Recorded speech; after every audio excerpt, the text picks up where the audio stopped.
Hello bull trackers. दोस्तों markets आज बहुत ही एक इंटरेस्टिंग स्टेज पर आकर खड़े हुए हैं। अप्रैल का महीना ख़त्म होने वाला है और मई का महीना शुरू होने वाला है और हम जानते हैं कि हिस्टोरिकली मई का महीना मार्केट्स के लिए बहुत ज़्यादा इवेंटफुल होता है। तो क्या मई के महीने में मार्केट्स आर या पार जाएंगे? आइए मेरे साथ डेटा के साथ डिकोड करते हैं। तो आइए पहले मार्केट अपडेट्स को देखते हैं कि मार्केट्स में क्या चल रहा है। तो एफआईआईज हम देख रहे हैं कि कैश सेगमेंट में लगातार बाइंग कर रहे हैं और 30,000 करोड़ की बाइंग उन्होंने सिर्फ 7 दिन में कर दी है। ये किस तरफ इशारा कर रहा है और क्यों वो ऐसा कर रहे हैं? साथ ही इंडेक्स फ्यूचर्स में भी हालांकि उनके अभी भी 25,000 नेट शॉर्ट्स बने हुए हैं, लेकिन ध्यान रहे कि उन्होंने 1 लाख शॉर्ट्स को कम करते करते अब वो सिर्फ 25,000 शॉर्ट्स के आसपास रह गए। तो क्या एफआईआईज बुलिश हो गए हैं? इसकी 2 थ्योरीज हैं। पहला ये कि ट्रेड डील को लेकर ऐसा लगता है कि एफआईआईज के पास कुछ अपडेट है। खबरें ऐसी आ रही हैं कि ट्रेड डील काफ़ी हद तक फाइनल हो गया है और इंडिया शायद पहला कंट्री होगा दुनिया का जो ट्रेड डील को साइन करेगा। एक खबर के अनुसार ट्रेड डील जो फाइनल बनकर आएगी वो सितंबर से पहले नहीं आएगी और हम जानते हैं कि जुलाई में जो 90 डेज़ का टैरिफ पॉज है वो ख़त्म हो जाएगा। तो क्या इससे रिलेटेड कोई जानकारी एफआईआईज के पास है? ऐसा हो सकता है कि एफआईआईज के पास इससे रिलेटेड कोई खास जानकारी हो। तो क्या इसके बेसिस पर हम बुलिश हो सकते हैं? वो हम आगे वीडियो में देखेंगे। दूसरी थ्योरी ये है कि पिछले दिनों जब एफआईआईज लगातार सेल कर रहे थे तो हमने देखा कि टर्नओवर बहुत कम हो गया था और एवरेज टर्नओवर जहां 1 लाख करोड़ का होता है एनएसई में वो घटकर 75,000 हो गया था, क्योंकि कोई उनके स्टॉक्स को खरीदने को तैयार नहीं था। तो क्या वो खरीद कर मार्केट को जो चढ़ा रहे हैं, क्या इसलिए चढ़ा रहे हैं कि रिटेल वाले अपने बिल से निकल कर आएँ और उनसे माल खरीदें? तो इस थ्योरी में भी काफ़ी ज़्यादा दम लगता है। दूसरी चीज़ अगर आप देखिए कि बैंकिंग सेक्टर जो है वो लगातार चढ़ रहा है और ऑल टाइम हाई के आसपास चल रहा है, लेकिन अगर बैंक के परफॉर्मेंस को आप देखें तो वहां पर कुछ खास होता हुआ नहीं दिख रहा है। वो मैं आगे आपको दिखाऊंगा। तो अगर आप बैंक निफ्टी का परफॉर्मेंस देखें तो सितंबर 2024 से अभी तक आप देखेंगे तो करीब 4.6% अप है, ग्रीन में है, ध्यान रहे। और निफ्टी अगर आप देखिए तो 5.7% डाउन है। तो ये जो तेजी बैंक निफ्टी में आती हुई दिख रही है, ये क्यों आती हुई दिख रही है? क्या इस पर हम सवाल उठा सकते हैं? अगर आप देखिए कि बैंक निफ्टी और निफ्टी के अगर वैल्यूएशन गैप को देखें तो ह्यूज वैल्यूएशन गैप है। अगर बैंक निफ्टी का पीई अगर आप देखें तो करीब 14 पीई पर ट्रेड हो रहा है और अगर वही निफ्टी को देखें तो ये 22 पीई पर ट्रेड हो रहा है। तो इतना ज़्यादा गैप क्यों है? अगर आप दूसरे वैल्यूएशंस के पैरामीटर्स को भी देखेंगे तो वहाँ पर भी आपको ऐसा ही गैप देखने को मिलेगा। तो पहली चीज़ ये कि मार्केट्स बैंक के स्टॉक्स और बैंक निफ्टी को लोअर वैल्यूएशन क्यों दे रहे हैं? उसका कारण है कि बैंक्स में अंडर परफॉर्मेंस, और हम देख रहे हैं किस तरीके से पूरा का पूरा बैंकिंग सेक्टर जो है पिछले कुछ दिनों क्राइसिस में था और लिक्विडिटी की भी क्राइसिस थी। और हमने देखा कि एक्सिस बैंक और साथ में इंडसइंड बैंक, इसमें किस तरीके की प्रॉब्लम्स हमें देखने को मिली। अब जो इनके परफॉर्मेंस की बात कर रहा था, अभी हमने क्वार्टर कंप्लीट किया और उस क्वार्टर में अगर हम कंपेयर करें इस क्वार्टर का रिजल्ट वर्सेस उससे पिछले साल के सेम क्वार्टर का रिटर्न, ध्यान रहे दोस्तों कि ये जो साल का आखिरी क्वार्टर होता है ये बैंकों के लिए सबसे ज़्यादा इम्पॉर्टेंट होता है। इसमें वो सबसे ज़्यादा बिजनेस करते हैं और वहीं पर आप देखिए कितना हमको गैप देखने को मिल रहा है। तो जो पिछला क्वार्टर था इस साल का, उसमें आईसीआईसीआई बैंक 9% के रफ्तार से उनके रिटेल लोन ग्रो किए हैं, जबकि पिछले साल सेम क्वार्टर में 19% के रफ्तार से ग्रो किया था। आप देख रहे हैं कितना ज़्यादा गैप है। एक्सिस बैंक में देखिए पिछले साल Q4 में उन्होंने 20% का रिटेल ग्रोथ रजिस्टर किया था और ये ड्रॉप होकर 7% हो गया है। IDFC 30% से गिर के 19% हो गया है। RBL 30% से गिर के 12% हो गया है। तो आप देख रहे हैं कि कहाँ हैं बैंकों के रिटेल के जो लोन्स हैं, not only retail, even corporate loans, ये फिगर्स जो हैं कंप्लीट लोन्स की फिगर्स हैं, तो उनके लोन्स में ग्रोथ नहीं हो रही है। तो फिर यही वजह है कि बैंक निफ्टी को मार्केट उतनी वैल्यूएशंस नहीं दे रहा है, क्योंकि पूरी की पूरी बैंकिंग इंडस्ट्री पर बहुत बड़ा क्वेश्चन मार्क है। अब जो प्रश्न उठता है कि क्या ये ओवर वैल्यूड है निफ्टी या ये अंडर वैल्यूड है, तो क्या बैंक निफ्टी यहां से चढ़कर निफ्टी के वैल्यूएशंस तक पहुंचेगा या निफ्टी का वैल्यूएशंस गिर के बैंक निफ्टी पे आएगा?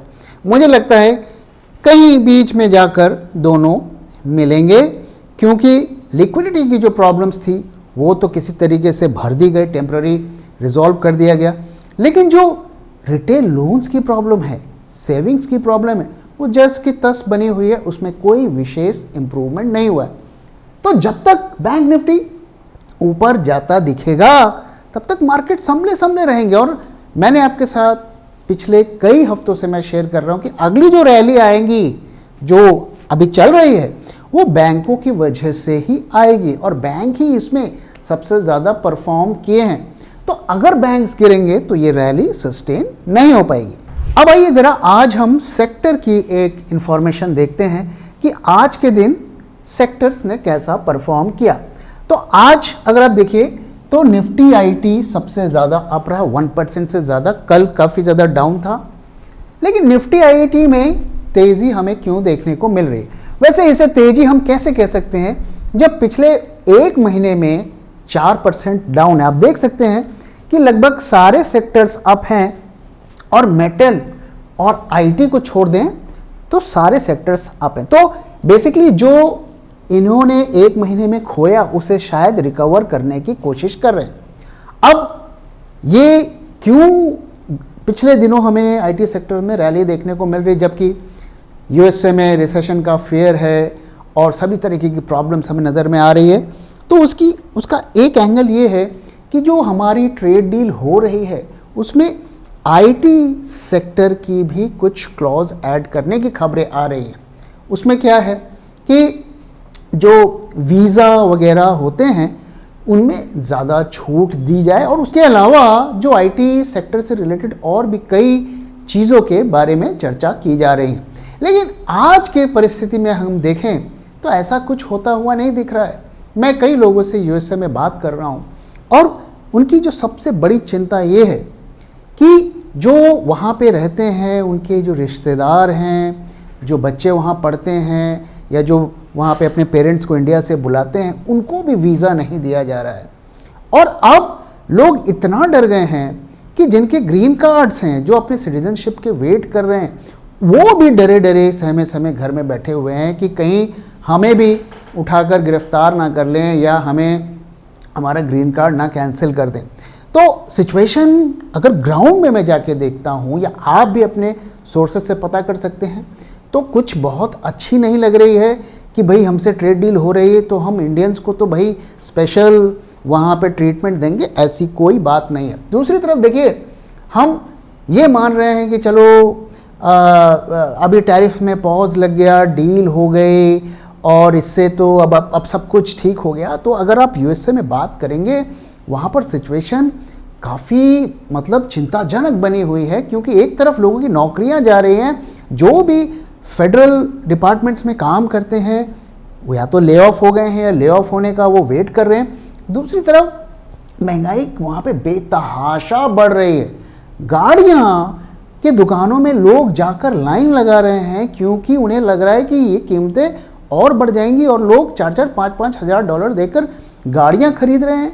स्टोर्स में सामान नहीं मिल रहा है क्योंकि लोग, एक तो सप्लाई नहीं आ रही है और लोग उसे खरीद कर अपने घर में भर रहे हैं। तो ये सिचुएशन वहाँ पर है। कहीं से भी ये नहीं लगता है कि यूएसए में सिचुएशन नॉर्मल हो गई है। तो जो ये फियर ऑफ रिसेशन है, अगर ये डील हमारी हो भी जाती है तो करंट सिचुएशन को देखकर तो ये कहना मुश्किल है कि fear of recession ease out हो गया है। तो इसलिए आईटी सेक्टर में जो है एक स्पेकुलेशन, एक सेंटिमेंटल बूस्ट हमें देखने को मिल रहा है। हमें थोड़ा और वेट करना चाहिए जब तक ये कंपनीज बड़े कॉन्ट्रैक्ट साइन ना करें या ऐसी खबरें ना आए कि ये साइन करने वाले हैं, तब तक हम ये नहीं कह सकते कि हम खतरे से बाहर निकल गए। ज़्यादातर सेक्टर्स को आप देखें तो आज ये डाउन रहे, हालांकि कल लगभग सभी सेक्टर्स अप थे और आईटी डाउन था। और अगर आप थोड़ी लार्जर पिक्चर को देखेंगे एक साल में, तो आप देख सकते हैं कि रियल्टी सेक्टर, अगेन ये बैंकिंग सेक्टर से रिलेटेड है, ये डाउन है। अगर आप यहाँ पर देखें जो पीएसयू बैंक, ये भी 10% करीब करीब डाउन है। और अगर आप देखें यहाँ पर बाकी सेक्टर्स मोटा मोटा ठीक कर रहे हैं, तो बैंकिंग सेक्टर की जो मैं प्रॉब्लम्स की बात कर रहा था वो अभी भी हमें जस की तस दिख रही है। अब आइए थोड़ा हम टेक्निकल्स को भी थोड़ा इवैल्यूएट कर लेते हैं। तो दोस्तों, जैसा कि मैं लगातार आपके साथ शेयर कर रहा हूं कि इंडिया विक्स में आप देखिए तो हमें आज भी राइज देखने को मिला, करीब 17% से ऊपर ये चला गया। और हम जानते हैं 10% 11% के आसपास नॉर्मल रेंज होती है। तो जैसा कि हम समझते हैं कि ये फेयर इंडेक्स है, ये मार्केट में फियर और अनसर्टेनिटी को दर्शा रहा है। अगर आप आईवीज देखें, निफ्टी की आईवीज देखें, तो कल तक सिचुएशन क्या थी? कल तक सिचुएशन थी कि कॉल और पुट साइड दोनों की आईवी लगभग बराबर थी। तो ये थोड़ा हमें एक बुलिशनेस इंडिकेट कर रहा था। हालांकि आईवीज 10% से जो उनकी नॉर्मल रेंज होती है 15% के आसपास घूम रही थी, जो ये बता रहा था कि मार्केट में फेयर है। लेकिन एक शांति हमें ये देख के मिल रही थी कि चलो कॉल और पुट की आईवी सेम लेवल पर है। आज गैप्स बढ़ता हुआ दिख रहा है। तो call IVs are going down little bit around 12-13% और ये 16-17% पुट की आईवीज चली गई। ये हमें क्या इंडिकेट कर रहा है? ये इंडिकेट कर रहा है कि अब पुट्स खरीदे जा रहे हैं और ऑप्शन सेलर पुट्स को सस्ते में नहीं बेच रहा है। पुट्स क्यों खरीदे जा रहे हैं? क्योंकि जो पोर्टफोलियो मैनेजर्स होते हैं, जो बड़े बड़े इक्विटी में इन्वेस्ट करते हैं, वो उन्हें लग रहा है कि रिस्क्स बढ़ रहे हैं, इसलिए वो पुट्स को अब खरीद कर हेज कर रहे हैं। क्या ये टेम्पररी प्रॉब्लम है? क्या ये लॉन्ग टर्म प्रॉब्लम है? ये तो आने वाले दिनों में पता चलेगी। लेकिन इसको डिनाई नहीं किया जा सकता कि puts are getting bought to hedge portfolios. इसको हम डेटा देखकर काफ़ी कॉन्फिडेंस के साथ आपके साथ शेयर कर सकते हैं। अब आइए ज़रा फ्यूचर्स का डेटा भी देख लेते हैं कि फ्यूचर्स का डेटा हमें क्या बताता है।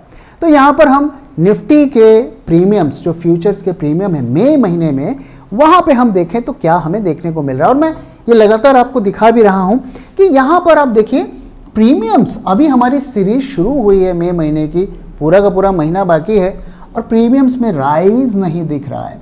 यूजुअली एक्सपायरी से अगर हम 30 दिन पहले देखें तो अच्छे खासे प्रीमियम में रहते हैं। और आप देखिए पिछले 2 दिनों में भी अगर आप देखें, इनफैक्ट पिछले कई दिनों में देखें तो प्रीमियम्स में ड्रॉप देखने को मिल रहा है। तो फ्यूचर्स का डेटा बहुत ज़्यादा कॉन्फिडेंस नहीं दे रहा है और जो भी प्रीमियम हमें दिख रहा है वो कॉस्ट ऑफ कैरी की वजह से हमें देखने को मिल रहा है। तो अगर सिस्टम में बुलिशनेस होती तो ये हमें बढ़ता हुआ दिखता। तो फ्यूचर्स का डेटा जो बहुत ज़्यादा बुलिशनेस इंडिकेट नहीं कर रहा है, इनफैक्ट बियरिशनेस की पिक्चर ही हमें पोर्ट्रे कर रहा है। अब यहाँ पर ओआई एडिशंस का अगर डेटा देखें कि कितना ओआई ऐड हुआ है, तो लगातार मैं आपको दिखा रहा हूँ कि ओआई पिछले कई महीनों से, 1-2 हफ्तों की बात नहीं, पिछले कई महीनों से ओआई ऐड हो रहा है। जब हम पिछले साल से देख रहे हैं कि मार्केट्स गिर रहे थे और ओआई लगातार ऐड हो रहा था और हमें पिछले कई महीनों में कभी भी ऐसा देखने को नहीं मिला जहाँ पर एक मीनिंगफुल शॉर्ट्स जहाँ पर कटे हैं। तो लगातार ऐसा लग रहा है कि जो उनके शॉर्ट्स हैं वो रोल ओवर होते हुए जा रहे हैं। और यहाँ पर भी अगर हम प्रीमियम्स को ऑप्शंस डेटा के साथ मिलाकर देखें तो यहाँ पर हमें यही देखने को मिल रहा है कि शॉर्ट पोजीशंस बनती हुई दिख रही हैं और कैरी होती हुई दिख रही हैं। अब आइए अगर आप फ्यूचर्स मार्केट के बाद ऑप्शंस मार्केट को भी देखते हैं, वहां पर हमें क्या देखने को मिल रहा है। तो ऑप्शंस में हमें क्या देखने को मिल रहा है? आज के दिन अगर आप देखें तो मार्केट्स ज़्यादा नहीं गिरे, मोटा मोटा फ्लैट ही रहे। माइनर हमें शायद गिरावट देखने को मिली क्लोजिंग बेसिस पर, लेकिन आप देखिए हमारे ऑप्शंस के डेटा में पीसीआर में काफ़ी ज़्यादा गिरावट हमें देखने को मिलेगी। हालांकि कल के दिन अगर आप देखिए मार्केट्स ऊपर थे और साथ में आप देखिए तो पुट कॉल रेशियोज भी ऊपर थे। आज हमें वो ड्रॉप देखने को मिला। एक तरीके से हम कह सकते हैं कि ये डाइवर्जेंस देखने को मिला है। तो अगर आप इसकी थोड़ी लार्जर पिक्चर को देखें, यहां से अगर आप देखें ये निफ्टी का स्पॉट प्राइस ऊपर जा रहा है और ये पुट कॉल रेशियो मोटा मोटा स्टिल देखने को मिल रहा है। तो यहां पर भी अगर आप देखें तो बहुत ज़्यादा बुलिशनेस होती हुई नहीं दिख रहा है। ऐसा लग रहा है कि फ्यूचर्स और ऑप्शंस दोनों में ही शॉर्ट पोजीशंस बनती हुई दिख रहे हैं। इनफैक्ट आज का अगर पुट कॉल रेशियो आप देखेंगे तो कल तो वो 1 से ऊपर चला गया था, 1.10 के आसपास चला गया था। आज ये 0.94 के आसपास आ गया है। तो काफ़ी ज़्यादा ड्रॉप होता हुआ दिखा है। साथ में ध्यान रहे दोस्तों कि आईवीज में और विक्स में ज़बरदस्त जंप हुआ है। तो ये क्लियरली एक बेरिश सेंटिमेंट्स को इंडिकेट कर रहा है। अब आइए दोस्तों जरा हम चार्ट्स को भी देख लेते हैं कि चार्ट्स पर हमें क्या देखने को मिल रहा है। तो जैसा कि मैं आपको दिखाया पहले भी कि यहाँ पर आप देखिए ये हायर हाई बनता हुआ हमें दिखा और अभी मार्केट्स यहाँ पे थोड़ा फड़फड़ा रहे हैं। और अगर MACD में आप देखें तो ये actually it has gone down. तो ये क्लासिक डाइवर्जेंस का केस है और ये एक वीक ट्रेंड को सिग्निफाई करता है। एक जो है ना ट्रेडर की ये अपॉर्चुनिटी क्रिएट करता है। दूसरी तरफ अगर आप देखें तो निफ्टी में वॉल्यूम्स डाउन जा रहे हैं। तो ये जो राइज देखने को हमें मिला है इसमें डबल डाइवर्जेंस देखने को मिला है। Volume is also going down and MACD is also going down. तो इसका क्या मतलब है? क्या हम कल ही जाकर मार्केट को शॉर्ट कर दें? तो इसका जवाब ये है कि दोस्तों पिछले कई दिनों से जो मैं शेयर कर रहा हूं आज भी हमारा वही व्यू है। तो हमारा व्यू क्या है? हमारा व्यू ये है कि जब भी मार्केट्स नीचे से ऊपर जाते हैं, ये जैसे नीचे से ऊपर गए तो एक वी शेप की रिकवरी हमें दिख जाती है और ये कई दफ़ा होता है, कॉमन होता है। लेकिन जब भी मार्केट्स ऐसे ऊपर से गिरते हैं तो ये अक्सर नहीं गिरते हैं। और जैसा कि आप यहाँ पे देखें कि यहाँ से एक इसने जंप लगाकर फिर वापस गिरा था, तो उस तरीके की सिचुएशन हमें देखने को मिलती है। तो ये जो फॉल और ये जो राइज मिला है ये परफेक्ट सेटअप है। लेकिन शॉर्ट करने का जो लेवल है वो ये है 24150। तो मार्केट ने पहले इस लेवल को ब्रीच किया और इससे ऊपर गया और जब सेकेंड टाइम ये ब्रीच होगा, इससे नीचे क्लोजिंग होगी, तब हम कुछ मीनिंगफुल फॉल मार्केट में देख सकते हैं। जब तक वो नहीं होता है हमें शॉर्ट पोजीशंस नहीं क्रिएट करनी है।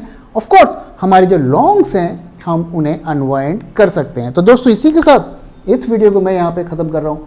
वीडियो कैसा लगा जरूर बताइएगा और क्या आपको भी लगता है कि मई के महीने में मार्केट्स आर या पार जाएंगे? अपना व्यू और फीडबैक शेयर करना मत भूलिएगा। Thank you very much for watching and thank you for your time.